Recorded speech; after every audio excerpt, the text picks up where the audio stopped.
Yeah, So that's true. Well, the thing you got to be careful though, because a lot motivational speakers.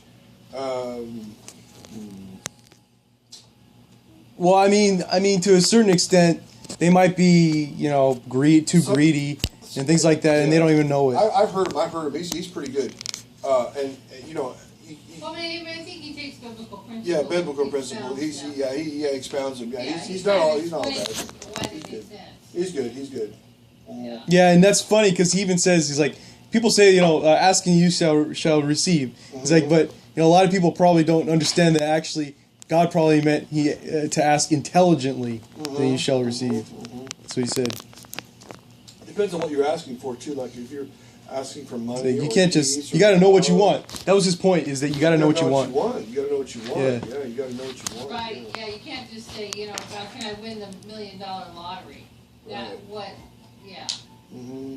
Because some people will win the lottery and ruin their lives. So maybe that's not what God wants for them. Right. And money doesn't always make you happy. Money, like the Beatles say, money can't buy me love.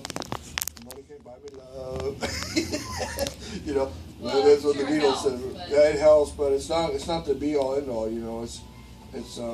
But see, we already live in like for veterans that are disabled, like for me, that have a hard time finding a job. It's because I'm not even looking for a job, but I probably could get a job if I really wanted a job at McDonald's. The only problem is that they gave me a bunch of money. So what's the purpose in even getting a job if they're already giving me $3,444 a month? Why get a job at McDonald's making $5 or $15 an hour? That's true. There's no point to it. There's no point in doing that. Why do that to myself? If I don't have to. So, especially when it's probably going to stress you out more than anything. It'll probably stress you out more than. Yeah, so you want to find something like in my situation. I like working with my hands, playing guitar, making keys and stuff, and I got business cards. The only thing I'm waiting on now is my license. I went back when you were gone. I went back to get my license. I went back to for what? There's a hard copy of fingerprints. It's on a cardboard paper, and then there's a hard copy that's both sets of fingerprints, and then there's the live scan. The live scan is what costs $76. Wow. It's a lot of money. Got live scan.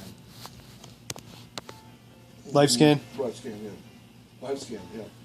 So, Mom helped me pay for that because she put $200 back on my Capital One credit card. But no, I think whatever you want to do in life, you can do. You can do. You have time. You have plenty of time. Plenty of time. There's no hurry. I just find it strange that it's like there's so much time that has existed in the universe, right? Mm-hmm. Since, Big Bang, whatever you want to call it. Mm-hmm. And yet our lives are so short compared to that. Yeah. It's like, what, how do you explain that? Well, I think what happened, because the fact that it's so short, it's so short, doesn't seem to make it meaningful. Or what's the point? Yeah, it's like doesn't seem to make it nearly as meaningful as the existence of a God. Oh, the existence of a God. Yeah. Well, I think that the Bible is what the Bible is telling us in the Old Testament, New Testament is that God cares about us today. In other words, in the future. See, those were all the stories in the past, right? Now we're in the future, so God's like saying, here's my Bible, read it. I'll show you that I care about the people in the past just like I care about the people nowadays in the future. But what he's telling us in the Bible is that he's coming back to create peace on earth. See, all these people talk about peace and safety, the presidents and stuff. Jesus said they'd be doing this until the end of time, until he comes back. So, over the last 100 years, there's been wars and rumors of wars. And they seem significant to you, right? It seems significant. But it's all just that small time. Well, yeah, but when Jesus comes back to rule and reign for 1,000 years, right, there's going to be peace on earth. Up to that point, there's going to be wars, rumors of wars, and people are going to say peace and safety, and the sudden destruction is going to come.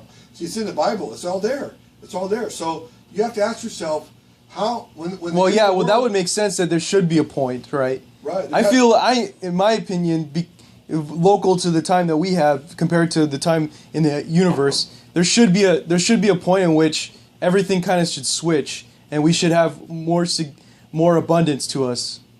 You know, that's what I think. But Well, see, God, should exist before anything that divine. That's what I think. You know, we are created in God's image. That means we have body, soul, and spirit, an eternal spirit. See, like an animal like that, like a dog, it only has a soul and a body, right? A soul and a body, but it doesn't have an eternal spirit. See, we have eternal spirits. It means we're going to live forever, right? We're going to live forever. But Jesus says, unless a man be born again, he cannot enter the kingdom of heaven. That means unless you're born again by the Spirit, okay, by the Spirit of God, you cannot go to heaven when your body dies and goes back in the ground. You cannot go to heaven. You have to be born again. That's why Nicodemus asked Jesus. He said, Nicodemus, how can a man be born, go into his mother again, second time be born again? And Jesus was saying he wasn't talking about that. That's in Matthew chapter 3, I think. He said, no, a man has to be born again by the Spirit and by water, not and blood. It's not the first birth. See, a man is born one time as a baby, right? But see, the difference between Jesus and all the other babies that have ever been born was Jesus was born by the Holy Spirit conceived the seed in Mary, and that was a divine seed. That was God's seed. That wasn't a human seed.